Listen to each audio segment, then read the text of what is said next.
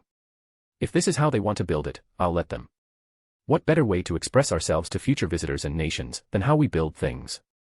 I doubt anything like this exists in any other nation.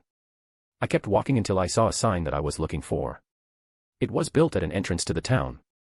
It read, "Welcome to Tempest." A nice little sign welcoming people into our country. All we need is a slogan that gives a message to people. I looked down and would you look at that? There is a slogan, "Don't mess with Tempest." Wonder whose idea it was to put that there. It is a bit provocative, but that's the point.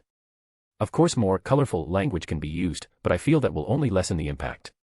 Anyway, I kept walking through town just seeing how fast it had been developed. I saw Benimaru coming up to me. Lady Pendragon. We heard from Lord Rimuru that you fought against Demon Lord Milim. It's not that I don't believe him, but if you two did fight, then where is all the damage? Surely a fight would leave kind of mark. Trust me, Benimaru, it did leave a mark. I set up a barrier when we fought. It transported us both to a different location. If you're wondering, I didn't lose, but I didn't win. It was more like a draw. Benimaru looked shocked at me. You managed to get a draw against the destroyer? I guess my sister was right in putting a little faith in you. Do you feel that you didn't do enough? To be honest, I do feel a little that way. We haven't been in a battle since the fight with the Orc Lord.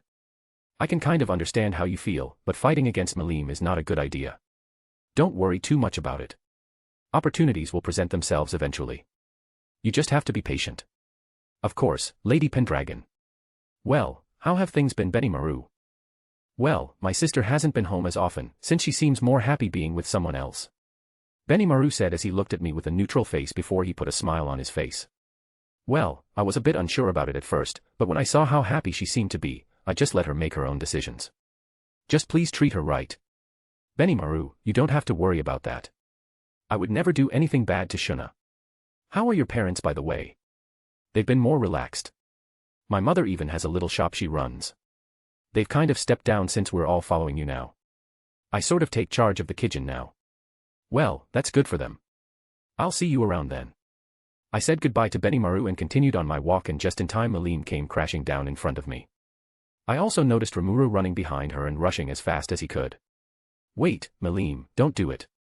I made a big mistake when I told you about this, I heard Rimuru shout at Milim from behind. I don't know what was happening, but when I saw how Milim was dressed, I knew Rimuru had done something dumb. Arttoria, I challenge you to a duel, Milim said as she pointed a finger at me. I immediately became the center of attention from everyone around us. Benimaru was going to say something, but I just waved him down. Please don't tell me this is what I think it is. Please don't tell me. I saw Rimuru finally catch up to her, and he looked helpless when he heard Milim challenge me loudly in front of everyone. Key part, in front of everyone. This has gotten out of hand. Hold on a second, Milim. I need to talk to Rimuru a bit. I calmly walked up to Rimuru, grabbed him by the collar, and dragged him off to somewhere secluded. Milim, can I trust you not to listen in on our conversation? Milim nodded her head. Anything for my bestie. Thanks, Milim. I dragged Rimuru and we ended up somewhere secluded. I made sure to tell everyone to give us some privacy first. Hey, Arttoria, can we talk about this? Oh, we will talk about this, Rimuru. //////////////////////////////////////// I finished dragging him and let him go. There was a table and 2 chairs. We sat down in front of each other. Before you say anything, Rimuru, tell me, do you confuse step-by-step instructions with walking? Huh? What does that mean? Alright, it seems he didn't understand what I was trying to tell him. Maybe a different question will give me insight into his decision-making at the time. Do you smoke? Rimuru gave me a confused look like he didn't understand why I was asking this. Are you talking about cigarettes? No. He looked a little confused, so I put us back on track. Doesn't matter, but just give it to me straight. You told Milim about dueling and also had a duel with her as well, right? With guns. Rimuru had his head down. He realized what he did wrong, but it's better to realize it now than later. Yeah. I did that. Let me guess, you thought it was cool and wanted to try dueling when you saw it in a movie or TV show or something like that, right? Rimuru just nodded his head. Are you mad? I'm not mad, I'm just surprised at your decision and how you thought it would be a good idea at the time. You could have challenged her to a shooting competition. The shooting range was right there. That's what it's for. To practice, relax, and have some healthy competition and sport. Not dueling. Look, I just got caught up in the moment. I didn't remember to factor in what kind of repercussions this would have. Well, those repercussions have resulted in Milim challenging me in front of everyone in town, and now I'm in a tough situation. What exactly did you tell her? Well, I told her that people can't back out of it and that it would make someone look kind of cowardly if they did refuse. I rubbed my forehead with my hand. You're not doing me any favors here, Rimuru. You do know the difference between those stories you've seen and you write. Look, I understand it seems cool. A duel is all tense and dramatic, but you're not in some kind of story like that. I paused for a moment after realizing what I said. You know, I'm not going to think about that. That's way too much to get into. Arttoria. You were going to say something. Look, the difference is that you're the leader of a nation. These people look up to us and will follow what we do. They'll want to do what we do to be closer to us. A leader of a nation can't just fight and duel with whoever just to solve some problems with a person. It won't look good. To our residents, sure they'll be happy you won, but to outsiders, it'll be different. So what do we do then? We haven't known Milim for a while, but we can assume that she won't just let this go. She's a bit too much into it. Well, we just have to roll with it. You're not being serious, are you? If I have to do something like this, even if it's wrong, I'ma do it right. So you're actually going to duel her? Not much of a choice, and besides I'll make sure no one in this nation picks up the habit of dueling on the street. It's not safe and people from outside will think we aren't civilized. It won't be a good look for a nation of monsters that's on the rise. Do you think you'll win? Yeah. Your rules make it an even playing field. Just your own skill, no external help from skills, magic, battle arts, or anything like that. I have confidence in my skill, and besides, only a newbie and amateur blames everything but their own skill and effort for a loss. I saw Rimuru just look away after I said that. Don't tell me you lost. I saw him try to shrink into himself like a turtle. You actually lost, against Milim. Wait, don't tell me you told Milim to duel me for something petty like revenge or something. Did you? He wasn't saying anything, but that's all I needed to know. I just let out a sigh. Alright, come with me, Rimuru. You're going to be the judge for this. Man, you have me acting like Andrew Jackson or something. Who's that? He's a president who's kind of known for dueling. What? You mean America? The United States. He was thinking about it for a little bit before shouting, you guys had a president famous for dueling. How crazy are your politicians in America? Oh man, that is a can of worms I'm staying away from. I'd very much rather not talk about that, and as for the dueling guy, he was more well known for some, less than savory things, to put it lightly, that overshadowed his dueling. Anyway, that's not the point, just come on. I have a mess to bail you out of. We were walking away, but I made sure to remind him of one thing. I turned my head to look back at him. I put on a serious tone to let him know I wasn't playing around. Make sure to remember one thing, Rimuru. You are going to owe me a lot for this, all right? Do I make myself clear? Rimuru was nodding like a chicken. Crystal clear, ma'am. Good. Now let's go. ////// /// Present time. Oh my god. I can't believe I'm doing something like this. Wait, shouldn't it be, oh my myself? Me. How do I swear on myself? Whatever, that's not important. Milim's declaration of a duel with me very quickly spread throughout the town. People came running from all over to see this, and I would question their judgment on this since I don't think they know what kind of fight is about to happen. A duel with Milim could level this town, but this is something else. Benimaru came running up to me. Lady Pendragon, are you sure about fighting against Milim? Relax, Benimaru. This isn't going to be some kind of big fight or anything like that. It will be short and simple. Just make sure Northwest one gets too close so no one gets hurt. Also, keep in mind that this will only be a one-time thing. I don't want anyone else trying to do something like this. At least, not in this way. I'll talk more about it later, but remember that and tell everyone else as well. I walked up to Milim and stood about 20 steps away from her with Rimuru behind me. We were standing on a street and people were gathered to watch our duel. I'm pretty sure Rimuru told them about a fight we had and want to see how strong I am or something. Rimuru, go to the middle and give us the signal to draw. I want to make this as quick as possible and be done with this. Rimuru went to the middle a bit off to the side. Okay, Milim. Are you ready to do this? Wait. Rimuru said that you have to dress for the part. I looked over at Rimuru and he just looked away. He looked like he would rather be anywhere but here. He should have thought this through before he did something like this. Really? He said that. Yup. Tell him to make you some stuff. No need to worry about that. I have my own thing. Give me a second, I'll be back. I left and went to my house. When I got there, I saw Shuna was up and about. You're back so soon. I thought you would be out for longer. You hurt me, Shuna. Does that mean you don't want me around? She looked at me with a, you serious, look. You know that's not what I meant. I know. I need to get changed, cause Rimuru did something dumb and now I have to duel against Milim. I have to dress for the part, as Rimuru told Milim, and now she's sticking to it. I saw Shuna was looking at me a bit weird. What are you looking at me like that? Is that how you styled your hair? Yeah, I did it myself. Does it look good? No.